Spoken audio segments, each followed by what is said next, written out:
Mummy जी, माँ ने आपके लिए साड़ी भिजवाई है। अरे वाह बहू, साड़ी तो बहुत अच्छी है। अच्छा एक बात बता, तेरे पापा की महिंद्रा की कंपनी कैसे चल रही है? मम्मी जी, मेरे पापा की महिंद्रा की कंपनी नहीं है। तो फिर क्या जरूरत है इतनी महंगी साड़ी भेजने की? हाँ, आज तू कहती माँ जी आपके लिए साड़ी आई है, कल तू कहती माँ जी आपके लिए शॉल आई है, और आज तो हद ही हो गई, साड़ी के साथ साथ सब्जियाँ और मिठाइयाँ भी भिजवा दी। और बहू सुन, जब तू इस घर में नहीं आई थी ना, तो उससे पहले भी हम अच्छी अच्छी मिठाइयाँ खा लेते थे और अच्छा अच्छा पहन लेते थे। मम्मी जी, माँ कहती है इससे प्यार बना रहता है। बहू, अगर इतना ही प्यार बनाए रखना है तो बोल अपनी माँ को कभी घर पे आए खाने को, या फिर हमें बुलाए खाने पर। ठीक है मम्मी जी। पर ऐसे फालतू खर्चा करके इतने सामान भेजने की कोई जरूरत नहीं है। ठीक है मम्मी जी। और हाँ, ये सारी चीजें वो तुझे भिजवा सकते हैं क्योंकि तू उनकी बेटी है, लेकिन अगर ये सामान उन्होंने मुझे भिजवाया ना, तो मैं तुरंत की तुरंत को रिटर्न भिजवा दूंगी। फिर ये मत कहना कि मम्मी जी आपने ऐसा क्यों किया। तो बता बहू, कब बुला रही है अपनी मम्मी को खाने पे? अभी फोन करके माँ को बुलाती हूँ।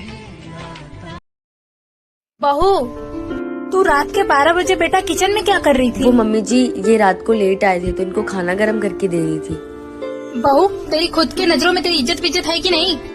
तेरी सेल्फ रिस्पेक्ट बची है कि नहीं? है मम्मी जी। क्या जरूरत है आधी रात को उठ के खाना देने की? वो खुद नहीं लेके खा सकता। सारी गलती बहू तेरी है, तू ही बिगाड़ रही है उसको। मैंने क्या किया मम्मी जी? हर दूसरे तीसरे दिन तो वो दोस्तों के साथ पार्टी करने जाता है, और तू तो रात को खाना ऐसे देती है जैसे कि वो जंग जीत के आया है। मैं क्या करूं मम्मी जी? तू बहू कुछ मत कर, तू हाथ पे हाथ रख के बस बैठे रहे। आज तो ये दोस्तों के साथ लेट नाइट घूम के आ रहा है, कल शराब पी के आएगा, कल को तेरे साथ मारपीट भी करेगा ना, तो फिर आके मुझे मत बोलना। आप ही बताओ मैं क्या करूं मम्मी जी? तू उसकी पत्नी है, अगर वो कोई गलत काम करता है तो तू उसे रोका कर। बहू, तेरा उसके ऊपर पूरा हक है, अगर वो फिर भी ना माना करे तो मुझे आके बताया कर, मैं लिया करूँगी उसके अच्छे से खबर। ठीक है मम्मी जी। बहू इतनी रात को क्यों सब्जी काट रही है?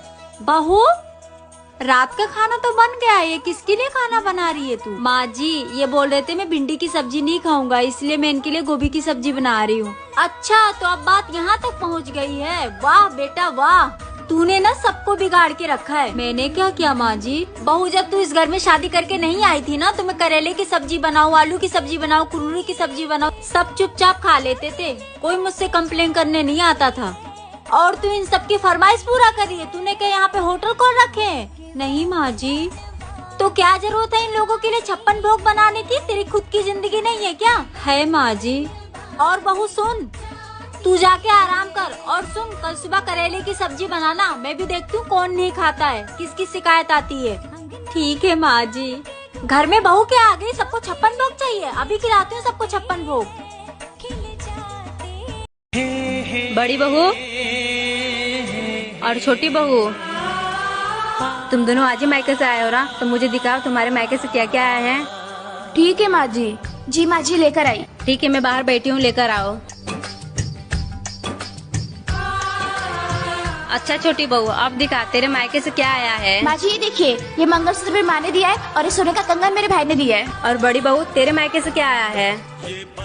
क्या हुआ, तू उदास क्यों हो गई, बता। पता है ना, मेरे घर वाले गरीब है, उन्होंने मुझे कुछ नहीं दिया। दीदी, जब आपके मायके से कुछ आया नहीं है तो आप इधर क्या कर रही हो? जाओ घर का पूरा काम करो। और माँ जी, मैं 10 दिन का कोई काम नहीं करने वाली, क्योंकि मेरे मायके से बहुत सारा सामान आया है। बड़ी बहू तू उदास मत हो, मेरे पास कुछ गहने हैं, मैं तुझे दे देती हूँ। और छोटी बहू को जाकर बोल देना तेरे मायके से आए हैं, और तेरे माँ बाप गरीब हैं तो उसमें क्या हुआ, अब तू उस घर की नहीं इस घर की बेटी है। तुझे किसी चीज की जरूरत है ना तो मुझसे मांगना, मैं तुझे दूंगी। और तू जा अपने कमरे में गहने लेकर आती हूँ। ये साड़ी कितनी अजीब सी है, और इसका कलर भी कितना फीका है। अगर ये साड़ी मैंने जेठानी जी को दी तो कहीं उन्हें बुरा ना लग जाए, कहीं मुझसे गुस्सा ना हो जाए। देवरानी जी, वो देवर जी जो कल दाल लेकर आए थे, वो तुम्हें पता है कहाँ रखा है? देवरानी जी, तुम ऐसे क्यों बैठी हो? वो जेठानी जी, और ये तुम हाथ में क्या छुपा रखी हो, दिखाओ मुझे। वो माँ ने आपके लिए साड़ी भेजा है। साड़ी? वो भी मेरे लिए? देखा, ये साड़ी आपको पसंद नहीं आई ना? मैंने माँ को बोला था कि इतनी हल्की और फीके रंग की साड़ी जेठानी जी को बिल्कुल पसंद नहीं आएगी। जेठानी जी बड़े घर के लोग हैं, उन्हें महंगी और भारी साड़ियाँ पसंद है। अरे नहीं देवरानी जी, भला मुझे क्यों नहीं पसंद आएगी? लाओ दो मुझे। अरे वाह देवरानी जी, साड़ी तो बहुत अच्छी है, और बिल्कुल मेरी साड़ी की मैचिंग की भी है। अच्छा हुआ आपकी माँ ने ये हल्की साड़ी मुझे दी, वरना घर में इतनी भारी साड़ी पहनकर मैं बोर हो जाती हूँ और काम भी नहीं करते बनता है। अब तो मैं इसको पहन के अच्छे से काम भी कर पाऊंगी। और देवरानी जी, ये साड़ी का कलर भी बहुत प्यारा है ना, मुझ पर अच्छी लगेगी ना? हाँ जेठानी जी, आप पे बहुत अच्छी लगेगी। थैंक यू देवरानी जी, और अपनी मम्मी को भी मेरी तरफ से थैंक यू बोलना। ठीक है जेठानी जी, मैं मम्मी को भी बोल दूंगी। बहू, कल मेरी बेटी की नंद की सगाई है, तुझे यही साड़ी पहन के चलना है उसके ससुराल।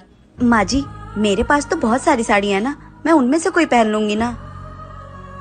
पर माँ जी, ये साड़ी बहुत भारी है, ये मैं नहीं संभाल पाऊंगी। मैं एक काम करती हूँ, मेरे पास जो साड़ी है मैं वही पहन लेती हूँ, इसे आप रख लीजिए। हाँ, मुझे पता है कि तेरे पास 200 रुपए वाली बहुत सारी साड़ियाँ हैं, लेकिन तू वो सब नहीं पहन कर जाएगी। जितना बोल रही हूँ उतना सुन, यही साड़ी पहन कर जाएगी हमारे साथ। बहू, तू क्या चाहती है? तू वही अपनी सस्ती से 200 रुपए वाली साड़ी पहनकर मेरी बेटी के ससुराल जाएगी और वहाँ हम लोग की बेइज्जती करवाएगी? नहीं, तू यही पहन कर आएगी। समझ में आई बात? माँ जी, अगर मेरे आने से दीदी के ससुराल वालों के सामने आप लोगों की बेइज्जती होगी तो फिर मैं आप लोगों के साथ नहीं आऊंगी। हाँ, तो यही बेहतर होगा कि तू वहाँ हम लोगों के साथ मेरी बेटी के ससुराल नहीं आए, वरना लोग ताने मारेंगे कि इसकी बहू तो 200 रुपए वाली सस्ती साड़ी पहनकर आ गई। माँ जी, मैं गरीब भले हूँ, पर उसका ये मतलब तो नहीं है कि आप लोग हमेशा मेरी बेइज्जती करते रहे। क्या गरीब होना पाप है? आप लोग इस बात से सहमत है तो कमेंट करके जरूर